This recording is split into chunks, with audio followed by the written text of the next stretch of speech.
Hello and welcome to another live stream edition of the John Keim Report. Do me a favor, subscribe to the show wherever you get your podcast. If you're watching on YouTube, hit that like button, hit that subscribe button. You can find us there as part of Empire Media, AMPIRE. Always much appreciated when you tune in. Don't forget, you can always read my work on ESPN.com. And as you can see, if you're watching the show right now, you can listen to Bram Weinstein, the voice of the Commanders, every Sunday, including Sunday, and also on his show, which is also goes to Empire Media and ESPN 630. Bram, we got a playoff push here now, man. Coming back from the bye. First of all, how was the bye week? Down to Charleston. Yeah, I went to Charleston, South Carolina. I've never been there. I know you have family there. I had never actually been there before, and it's beautiful. It's like a large Georgetown with the beach 10 minutes away. Yes. Food was great. The housing, the houses there, truly unbelievable. And it was a great break. I needed it. I think I needed it a month ago, but I'm glad we got it. So I needed the break. It is funny because we've talked about this before, but having such a late break is brutal. And 3 years in a row is just ridiculous. I have a feeling they'll make it up to this team next year, but we're going to get hammered by a lot of 4 o'clock games, primetime games, all that stuff next year. Maybe a little trip to either Brazil or Germany too. I got a feeling our turn is coming for that one too. We haven't gone to Europe in 10 years. So we're one of the few that hadn't done it in a while. So I have a feeling that might pop up next year too. Well, I would opt for Germany. I don't know about you, but I would opt for Germany. So take it. Hey, listen, but anyways, 4 games left, playoff push. And I was looking through all the scenarios today as they sit here now. And one of the things I want to ask you, first of all, how you assess this playoff race down the final push, because here's one little thing. I think there's a better chance they catch Green Bay than the Rams pass the Commanders.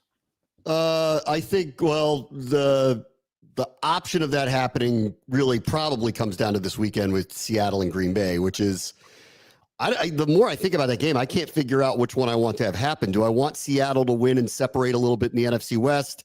Do I want Green Bay to win and bring Seattle back to earth and make the winner of the NFC West likely to have 10 wins? Like, the Rams and Seattle have to play each other. It's just so murky because the Vikings are a lost cause, and whether they win the division or Detroit wins the division, it doesn't matter at this point. Green Bay can't, but I believe they'll be a playoff team and they're going to be in because 2-11 for them, and they're playing New Orleans next week at home.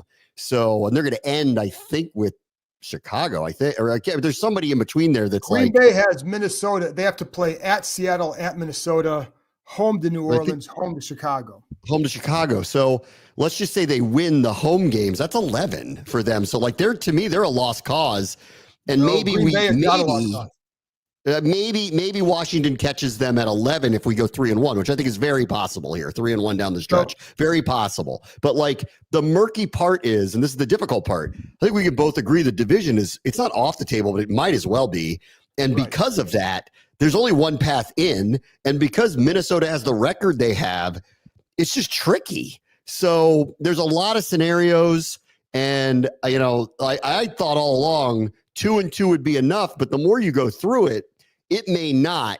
With this one exception, right now, they have the advantage in conference wins, which is the second tiebreaker. All the teams we're talking about, they didn't play. First tiebreakers head-to-head. So that's the good news. So if they go 2-2, it feels like it would work out. But 3-1's definitive to me, and that's the easiest path in to me. So here we go. So if let's say they and the Rams both get to 10-7. Yeah. Well, then it comes down to conference record. Well, they both have a 7-5 conference record. Then it comes down to record against common opponents. Washington wins there. I think it's going to be hard. If they both go 10-7, the Rams aren't getting in ahead of them. So if Washington goes 3-1 and Green Bay goes 2-2, that would mean they're both 11-5. Washington would be, at that scenario, Washington would be 8-4 in the conference. Green Bay would be 6-6 in the conference. So these guys that's why I say I think they have a better chance to surpass Green Bay than the Rams do of surpassing Washington in that scenario. So the funny thing is, Bram, now this isn't going to happen, but the one team you'd have to worry about if they won out would be San Francisco. But their schedule is the Rams at Miami, home to Detroit, and at Arizona. If they went out, more power to them. You deserve it. But that's the one, because like they would own the tiebreaker in terms of conference over Washington at that point if they both went 10-7. So the bad scenario, that's an unlikely scenario. Yeah, I think the bad scenario is Seattle and the Rams win out until the final game when they meet each other. Like I think that's the bad outcome. But then, the good news is one of them has to lose in week 18. But like, I think that's the bad outcome to me, actually. If the Rams win out, then yes, that would be a problem. Yeah. But again, if these guys go 3-1, they're okay because they would still have the conference tiebreaker over the Rams. Then you'd have to look at Seattle if they were able to catch Seattle. And I don't know. That's the one I haven't done. So that's the murky part of it. But if they tie with the Rams, they're in good shape and they can surpass Green Bay. So, but there's still so much more to go. And I know people on here are going to say like, hey, it all starts with New Orleans. And I would agree with that. And we can sit here and talk about the scenarios. And I can guarantee you, like, one thing Dan Quinn made clear on Monday in our press conference was he's not doing that. And he shouldn't. But we can. So, but yeah, Bram, I think like they're in good shape. But if you go 3-1, you're in, period. Yes, 3-1 does it. And I think 3-1 to feel and not scoreboard watch would do it. And I don't think that that's unrealistic. Obviously, what's happening this weekend is they're getting a really marginalized team. And if I'll say the same thing about this game as I did about the Tennessee game. If you're serious about making the playoffs, you win this game. I know it's on the road, but you win. And then you get Atlanta at home, and you're going to get Dallas, who's all but and is maybe not officially eliminated, but will be within the next week or two. Geez, I mean, like you win those 3 games, the Eagles game actually doesn't even matter. You win the Eagles game too, then you're streaking towards probably a higher seed than the 7 seed, so that would be really good too. I'd like to see them get away from that personally. Although I did see somebody in the chat say something like, who's scared of Philadelphia? And I would just say, I don't think the Commanders are, with the one exception. They have a really poor run defense. And that's the one thing. Philadelphia is, extraordinary at running the ball with Saquon this year. So I don't like that matchup and I don't like going up there, but I agree. I agree on the sentiment of, are the Commanders like nervous about them? We can have this conversation next week. I don't think so, but I don't love it. I mean, like that is the unstoppable thing that's happening in the NFL this year is their run game with Saquon Barkley. And, this would have to be Marshawn Lattimore is going to have to flip this team's run defense in a way that I don't expect him to be able to do on his own to actually change all of that.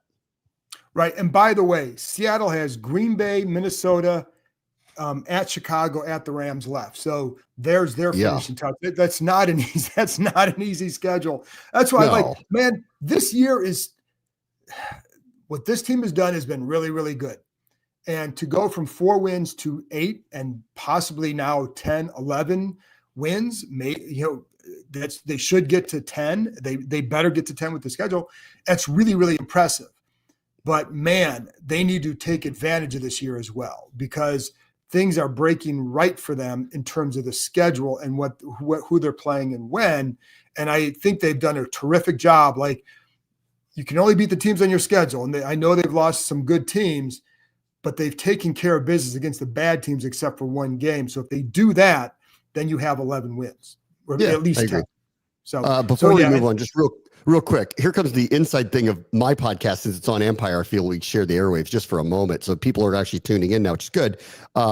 If you want to know, like, do you want Hey Babies merch? I do have that. I at least have koozies of it. So if you want one, just, DM me or something. I'll send it to you. And if you want to know why I say that at the beginning of the podcast, I have to link you to the show where I actually talked about it for 10 minutes, and then you can understand. All right. As we were, because I'm seeing all these things pop up about it, which I appreciate. And I just wanted to get it out of the way that I'll happily tell you, but we're here to talk about this team now. But I'm just getting it out of the way that I do have stuff like that to send to you all if you want it. There you go. And I don't get a cut of that merchandise. Yeah, these are free anyway. Listen, I'll take, then I get half of it. But it's funny because in Silver Fox up here just pointed out something too, that if the Rams lose on Thursday Night Football, they have a 2-game lead. Essentially, you almost have a 2-game lead right now, kind of, because the tiebreakers, they're going to have to finish ahead of Washington. They can't tie with Washington. The other thing is too, Bram, when you look at Sunday, and this should be Marshawn Lattimore's debut. I mean, that's what I think we're all expecting that. And when you're looking ahead at someone like the Saints, the one thing they're going to have to do this weekend is run the ball. Then you talk about the Eagles running the ball. You have Bijan Robinson run the ball, the Falcons and Kirk Cousins. So how much can Marshawn Lattimore help the run defense? And I say that and so I was talking about this with someone yesterday. I don't think it's as simple as, now you have 7 in the box. Now you can stop them. Dallas played as many single high sets last year as anybody. They were not very good at stopping the run. So I know this is a different group, but it's not as simple as put another guy in the box and you stop him. It does give you a better chance. I think it gives you a better chance of getting off the field on third downs for sure. But I don't know that it's as simple as, now you do this because you have this. But I do expect more single high. I do. And I think this is not the week I think where I'm assuming he's going to play. We'll find out more later this week. And to answer the question of is he playing, I don't know. Until we hear from Dan Quinn tomorrow into Friday, we don't know. And they've been very, very coy about exactly where he is at this point. So tomorrow when we go to practice, we'll see if he's out there. It'll be a very good indication if he's actually out there. I think it's trending that way. I hope that it's the case. And I do want to see him this week. That said, with Derek Carr out, I'm not sure this is the week we find out. That said, clearly we're hoping the Saints are very one-dimensional. Spencer Rattler was 0-3 when he started the 3 games he played earlier this year. He had a completion percentage under 60%. Olave's been hurt. Taysom Hill's not there. So obviously stopping Alvin Kamara is going to be kind of everything for the defense. So let's see how they handle this, but I don't know that it's going to be a total indication. Let's see against Philadelphia. This is where the test comes in of what the difference is going to be when he's actually out on the field. So I'll be very interested to see what that is. And the one person that I hope that they can maneuver a little bit more and get out of coverage a little bit more because his strength is closer to the line is Jeremy Chin. He's the one that I want to see in the box as often as possible to try to help and run support because he plays like a linebacker. And if he does have any real liabilities, it is back in coverage. So does Lattimore help maneuver Chin closer to the line more often? Then I think that would be an answer. But I just don't think we're going to see it this weekend because I don't think the Saints are that kind of test to find out what the difference really is based on the injuries that they have coming into this game. Sure. And I think, again, I don't think it's as simple as you get an extra guy in the box, therefore you're going to be better against the run, because then it comes down to run fits. Can they do things to get to confuse the run fits, widen the gaps, whatever? So it's not as simple as that, but it certainly doesn't hurt for sure. And I think it gives you a better chance to get off the field on third down. And as Eugene said, they did a pretty good job. And I don't want to harp on the Eagles game because that's next week. But they did do but I think it's important going forward, not just for that game, but going forward. But I do, he's right. They did a pretty good job against the Eagles run game until late in the game. The defense did its part, and, the offense needed to score more. I think that's where the challenge will be in the second game as well. But the other thing is with the Eagles offense, when you ask a receiver like A.J. Brown, what's wrong with the pass game? And he says passing. Well, that doesn't bode well for what's going on inside that locker room. No. Yeah. I mean, that's obviously there's a hope that their locker room's falling apart again, because that's what happened last year. But they haven't lost in 2.5 months. So until they lose to somebody, I know people are putting this up almost lost to Carolina. You know who else almost lost to Carolina the last 3 weeks? The Chiefs did. You know who else almost lost to Carolina the last 3 weeks? Tampa Bay did. In this league, it is not who you play, it is when you play them. If Washington played Cleveland now, as opposed to when they played them with Deshaun Watson, might be a different game. If they played Carolina right now, as opposed to when they played them, it might be a different game. If they played the Bears right now, as opposed to when they played them, they might have blown them out. It's really, it matters when you play a team. And I give Carolina credit. They've played a lot better, both sides of the ball. Bryce Young looks like a capable quarterback now. And so the Eagles, who haven't lost in 2.5 months, had a close game. Welcome to the NFL. I mean, you're not blowing everybody out every single week. Right.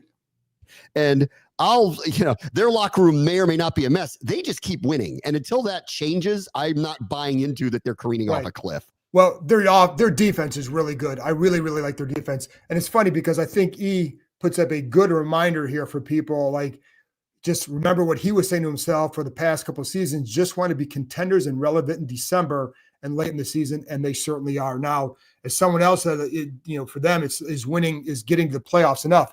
You haven't been to the playoffs since 2020. Like, one step at a time here, because then it becomes about who's the matchup.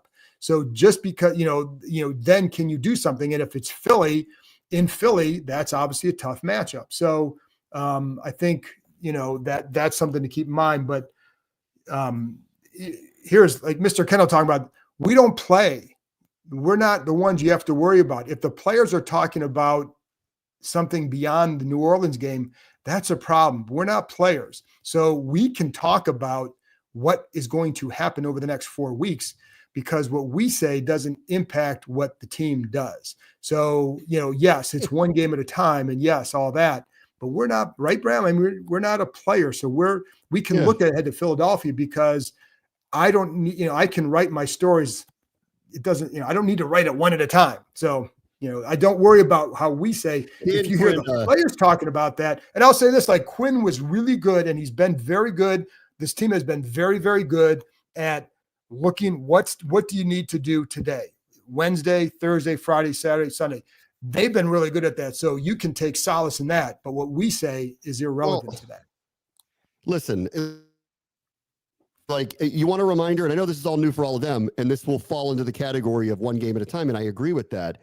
They're 8-5. That's their best start since 1999. 1999, like, been a long time.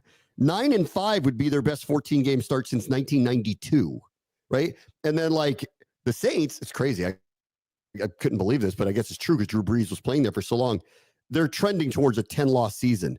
That's only happened to them twice in the last 25 years.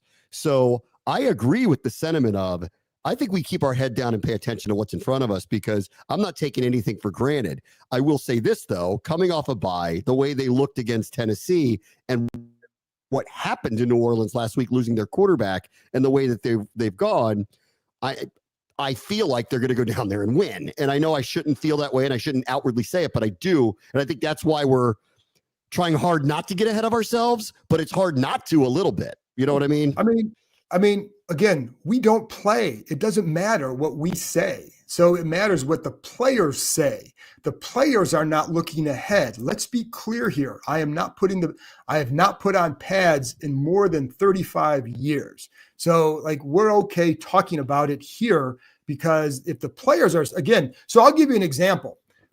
During the Jim Zorn year, and I wanted to talk about this too, because I don't know if you remember this, Bram. So they were 6-3 during Zorn's era. And if you remember, they were 6-2, started getting hurt, but they lost the next game. And I remember they had a bunch of injuries starting to pile up. And somebody asked Zorn about when he expected certain players to come back. And his comment was, well, we've got to rest them up and get ready for the playoffs. And as soon as he said that, I thought, you're done, because you don't, as a coach, you never say that. But honest to God, he said that. And being around that team, you could see players who were getting way ahead of themselves, way ahead. And, like, I remember Clinton Portis was taping some show for the in-house stuff, and he starts talking about championships. He was saying that that was not even at the bye. Like, they were way ahead. So that team, you knew was going to go off a cliff. This team is not doing that. We are doing that. So people, you take a deep breath. It's okay if we talk about it here. I'll promise not to tell Terry McLaurin what we talked about. But and just kidding aside, like, the good thing for everybody worried about that is that they're focused on New Orleans only, and that stems from the head coach. Yeah. I think they do a really good job, Ram, of staying focused on what's important. Yeah. Look, John, it's Tuesday. I'm filling out my boards for this week, and this week alone. These are the Saints, not the Eagles, John. These are the Saints. Hey, all I was doing today was going over the Saints, the big pass plays allowed by the Saints, the going over their game against the Rams, going over this and that, the run defense, whatever, all that stuff. So that's what I've been doing too. But again, everybody, it's okay. But I will say, you guys can really hang your hat on the fact that this team has been really, really good all year at only looking ahead to what you're doing today. In the past, it's funny because I know, like Ron Rivera would love to say, you focus on what's important, not interesting. But I felt like they focused a lot on what's interesting and not important in the past. I feel like he was telling on himself there, John. He was the one that was constantly talking about the interesting things. Oh my Lord. It was, yes. Yeah. And but this group absolutely has their eye on what's important. But I will say that I agree with everybody. If they look past New Orleans to Philadelphia, then that's a problem. And I can tell you, like in the locker room, the questions aren't going to be about Philadelphia. It's going to be about Marshawn Lattimore coming back and coming off the bye week and how important this was, et cetera. So I do think, I do think they'll be fine on Sunday. Now, somebody else also asked earlier about the Dallas game because they were coming off a longer break at that time. And, now they have the bye, and did they come out the right way against Dallas? I think they're in a good spot. I don't know. And you know what? There's no way to know until we see on Sunday and until we're back around the players, Bram, to know how they're going to respond. But how do you agree? Like, this is a mature team. Yeah, I think so. I mean, I think you learned it after they had the one loss I could take issue with is the Dallas loss. Like, that was supposed to be a get right game. Them losing to Pittsburgh wasn't a surprise. It was unfortunate because how close it was, but it wasn't a surprise based on relative health and, just in need of a bye. And then to turn around and play Philadelphia 4 days later, I'm not surprised. They lost up in Baltimore. I'm not surprised. They lost in Tampa in the opener for a rookie quarterback and a new team. I'm not surprised. But the Dallas one shook me a little bit. The fact that they turned around, still needed the bye, played the way they did, looked like the team from early in the season, I trust them. And I trust that they, as a group, will come out, they'll play hard. I'm hoping that we see similarly like what happened against Tennessee, or it's happened against Carolina or Cleveland. This is a team that is really marginalized. Step on their necks early.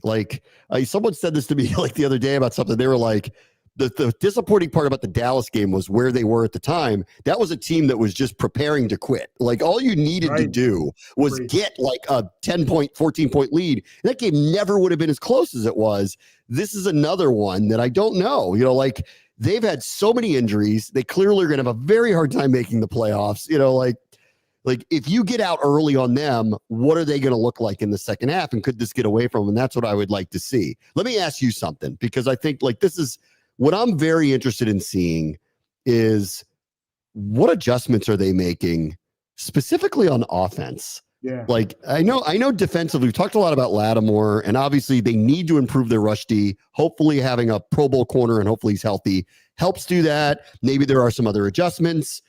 I don't know. But on offense, I'm really dying to see what a week and a half off looks like when they come out against New Orleans. What are the wrinkles? And this is where I think re-energize the passing game in some way. I'd like to see what comes out of this week and a half. Oh, I think that, and here's the other thing, and this is what everybody always talks about, the ability to self-scout. And it's really about, coming out and do you break some tendencies? And I think we saw that last game with Terry McLaurin, where they had him more on the right side, a little bit more, not a ton more, but enough more, right? And so that was somewhat of a tendency breaker. Do you have other things like that? And I also think, Bram, it matters if Brian Robinson stays healthy. He's a big deal to this run game. So as much as the wrinkles, it's the ability, in the beginning of the year, you look at the December bye and say, that really sucks. When you're getting ready for the stretch run and you have a chance to get some rest before Final Four game push, that's a big deal too. But yeah, I'm with you, Bram.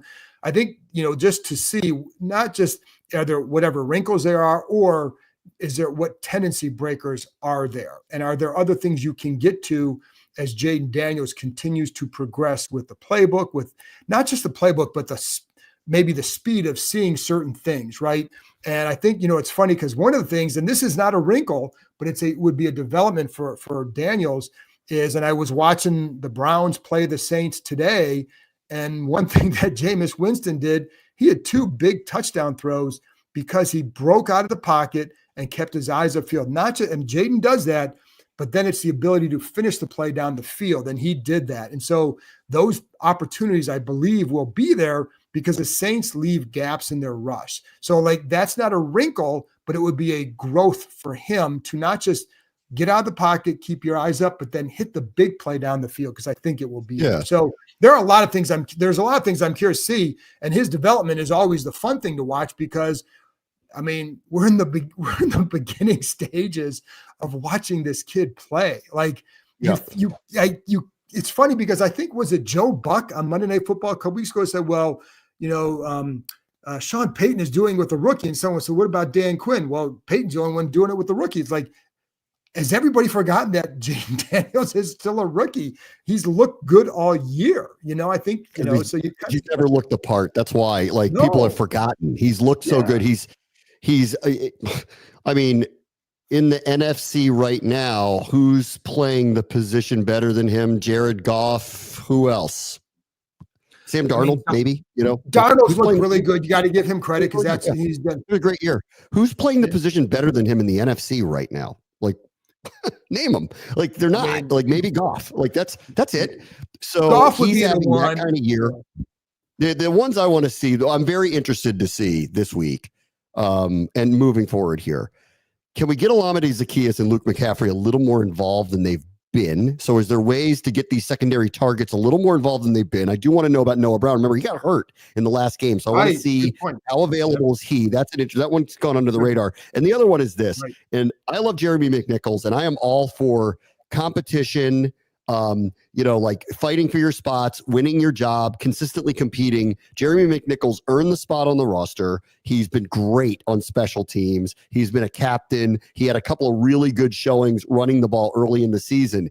It's clear to me, with Eckler out for at least the next few games, and we'll see for the rest of the season, I'd like to see more Chris Rodriguez as the backup primary second runner to Brian Robinson. I think it's kind of going that way anyway, but I have a feeling it's going to continue to do so here down the stretch of the season. I've been happy to see what he's done, because, Bram, that's what I kind of was hoping to see, and we didn't see it this summer. Like, we didn't see him look like that in training camp, and I was surprised by that, because I liked what I saw last year. And I remember talking to people last year. They said the one thing for him was, will he maintain his focus on the field? And it didn't give me necessarily examples of that, but I always felt he ran hard. I mean, some of those runs he had against the Titans, they were really, really good, because it wasn't just, there's a big hole. It was there's a good hole.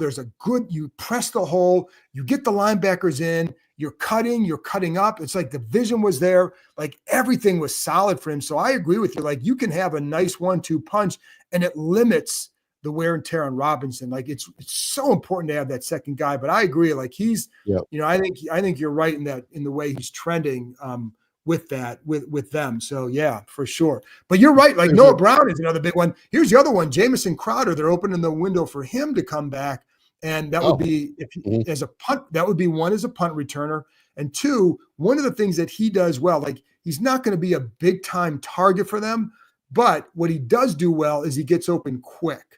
And that's always been a strength of his. And I think that's something they can use underneath more than what they have from others. But yeah, I think we all keep waiting for the Luke McCaffrey 6-catch for 90-yard game.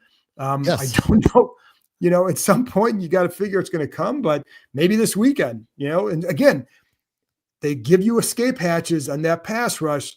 Jane's going to be a pest for them in that area. And is he going to run it? Is he going to throw it, or both? But I think he can have a big game doing that. So maybe this week. I think the unlock Terry thing that clearly got cleared up over the last week, that went on for a few weeks, really stemmed to me from they had just kind of lost their secondary targets, and they just weren't part of what was going on a week-to-week basis. So the other teams weren't taking them really seriously. And there is one other thing I want to bring up, which is, this is on the margin stuff. And I want to bring this up really quickly. Like the change, I'm out on Ozzy as a punt returner. I can't wait for Crowder to come back. Olamide Zaccheaus is like top 5 punt return yardage. So I know he had a couple fumbles in a game and he got them back and whatever, lost one of them. But like, I don't actually, he's doing a very good job. So I just He want does to a good defend job him when he here. runs it. Like, he's doing a very good job. Mine on the margins actually is kick return. That was way down last week without Eckler. He'd actually been exceptional at it. And You're that's right. something that they're missing here. And I don't know that Crowder adds to that, but He like wouldn't do their that. field position was totally different with Eckler. And obviously he's not coming back, not anytime soon. And so that is a missing piece. And I'm interested to talk to Quinn about how they're thinking about kick returns, because that was an advantage for them. They were top 5. Eckler was top 3 kick returns. He was outstanding, nearly broke a couple of them. And that was not the case. It was like the one thing that was off and under the radar against Tennessee. That was not the case without him. So I want to see how they're thinking about kick returns to try to win back some of that field position game that they were winning early in the season with Eckler. No, that's a good point, because he was always close to breaking it for sure. So yeah, I think that's a good one. I do think, it is funny because Noah Brown is a key here. And it is, I talked to one defensive coach earlier this year about him. And he said that, not that he's a better receiver than Terry McLaurin, but just that they were worried about him because what he could do he said he could play any of the 4 receiver spots and do different things as a receiver more than anybody else here. That doesn't mean he's better, just that he can make contested catches. He's a good blocker. He's, so the route running. So like there were things that he could do that concerned them. Again, not that he's better than McLaurin. He's not. But that he could make big plays too. So, you lose that with him and I will say this, the other thing too, with that, Bram, it's been good to see Diami, what he's done. Not that he's had some Pro Bowl year or anything like that, but he's had a better year. But I think what they've done well with this group is what can they do? Let's use them in that role.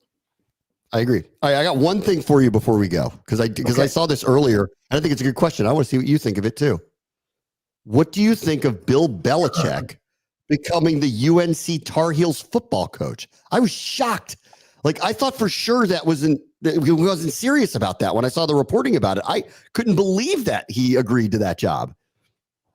Oh, well, there's 2 things. What I wonder, Bram, and I have no reporting on this, so this is just a wonder, and you hear other people maybe wonder about the same thing, is we all know that there are jobs that may come open right now, right? In the next few weeks. We know that people are in touch with those teams. Like if you think Team X might get rid of their coach, your agent is probably talking to Team X, trying to pick their brain about what's going on and maybe what it might mean for their client. So I wonder if this doesn't mean that for Belichick that he might know that there isn't a spot for him in the NFL as a head coach next year. So maybe this is your way in and to get his son to maybe take over down the road. But I just, there's a couple of things, Bram, like, could you imagine him on recruiting you? And like, what would that sound like for him? And I think Brady had a good impression of it. Like, you don't want to come here. Okay, we're going to move on, onto the 4-star or whatever. But that would be, it was bizarre. It was shocking to hear that. Shocking. The one I saw him do an interview on McAfee, because he goes on weekly, and they asked him, because this was before it was announced, and he qualified it with, if I wanted to go to a college, program, this is what I'd want. And he described a kind of like almost like a football academy that was like preparing players, and who better to prepare players for the NFL than Bill Belichick and his staff. And I agree with that. And I'm sitting there going, that's not North Carolina. That's no school, actually. Like, you have to pay the players to show up to play. You're not going to get all of them. They're not all going to go just because you're the coach there. Like, if that's what you want to do, go run IMG Academy, because that's what they do. Like, there is no college football program like that. There's a lot of good pros that come from a lot of good places. But North Carolina, unless they've got $50 million in NIL, he's not getting all the NFL-ready players to play for him. So, like, when he said that, I was like, that's a pipe dream. Like, I know you are who you are. And if I wasn't getting $3 million to go play for Texas, I would definitely listen to you and go want to play for you to become an NFL player. But that's just not, in my opinion, a realistic viewpoint of what the North Carolina or any college football program can be. No, for sure. And I think, it sounds in theory nice that, you got, one of the greatest coaches of all time. and I'm not going to say the greatest because I think there was a guy who coached here who was pretty damn good. And there's a guy that for a team I grew up watching, the Browns, Paul Brown was pretty damn good. However, Gibbs was fantastic. But point is, one of the greatest ever. That's not good. It's just like when Michael Jordan bought, the Hornets, like, oh, they're going to all want to play for him because it's Michael Jordan. It's like, you're not going to go there necessarily because of Bill Belichick. You're going to go there because of NIL money. And then, yes, pro opportunities, but what school puts you in the best position to do that? And, so I'm not sure that it's going to be North Carolina. It's funny, Bram, because it's almost like with his love of like the military academies, like it would, and there's no opening, but that's where I could have seen him going. Like that would be hey, here's a way to finish off a career kind of thing. But one of the military academies is ranked, and the one that he loves from Annapolis was 8-3 this year. So right. So they're not good. There's no Army Navy game ever. But that's where happening this weekend. No, but that's where, like, if he had going to college, like if somebody said that, like, oh, I could see that. But North Carolina seems like, but again, it could, if it's about, because the one thing was his son would join him and his son would take over in a few years.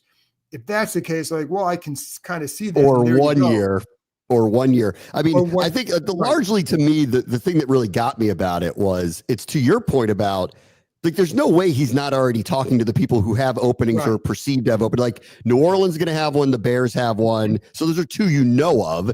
Well, and there's plenty you could point at and go, I think those will be open. The amazing part is that the word's already gotten back to him that there's not a lot of interest in him, which is, here is one of, if not, I don't care what you think of him. He is one of the greatest NFL coaches of all time. Sure. If he coaches somewhere for the next 3 years, he's going to break the all-time wins record. Like, and you could sit there and tell me that's Brady till you're blue in the face. It's not just one player that it ends up like that. And I can't believe that there's almost no interest in him. Like, it's like shocking to me. There's like no interest in him. Well, it is. And the hard part for him is that, like Atlanta, the word was he was going to bring a bunch of his people in.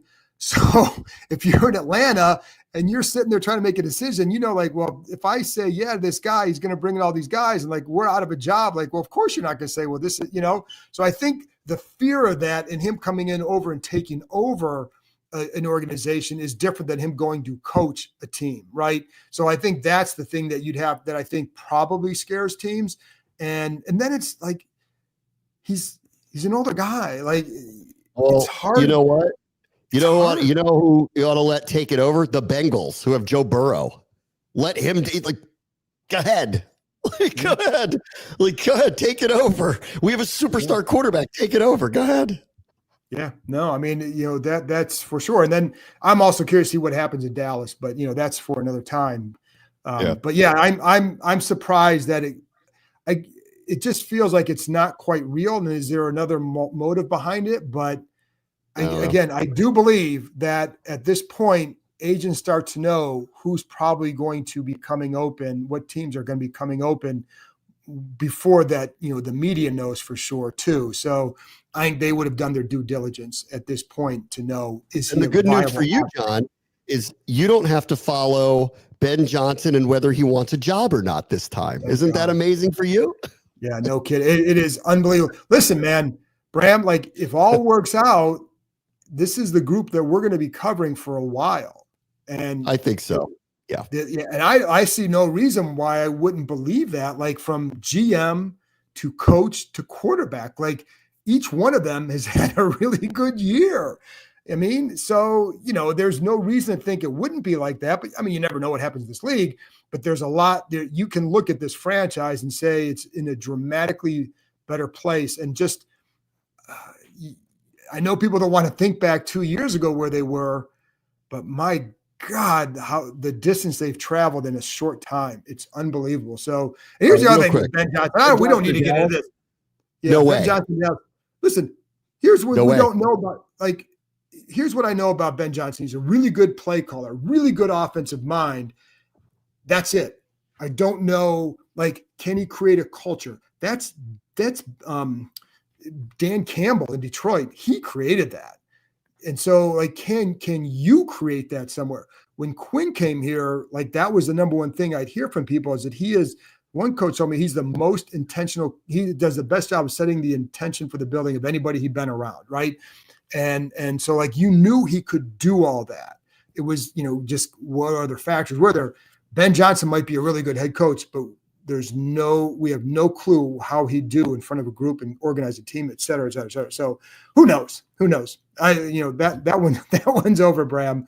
Like that, but you're right. Like, the good thing for all of us covering this, like, we're not going to have to worry about that this year, and maybe not for a long time. And what a nice thing for everybody listening that is, because like the worst thing for a media guy, like last year was brutal because it was GM search, coach search, quarterback search. And it was like triple whammy, boom, boom, boom. But man, you got it all the way and hit a home run. It appears to have hit a home run on each selection. So, that bodes well for the future. You look like you've done some boxing training. That was a nice 1-2 counter you had there. That was pretty good. Well, usually on this beat, you're in the corner like this after a while, getting just pummeled by bad news after bad news. Oh, there you go. Hey, listen, when I was a kid, we had boxing gloves when I was a kid, and my brothers and I would go out boxing in the yard and just, without, it was just, there's a lot of things we did that probably wasn't very smart, but we had fun. So anyway, Bram, I think we've rambled enough and we've solved enough problems. So appreciate you tuning in. And then for everybody else, I will be back either Wednesday night or Thursday morning. It depends on what we hear about Marshawn Lattimore on Wednesday, because I'll have some reaction to that and give some more thoughts on that, what his return means, depending on what we find out from Dan Quinn and watching on practice on Wednesday. Anyway, thanks for tuning in. Bram, thanks as always for joining me, and I'll talk to you next time.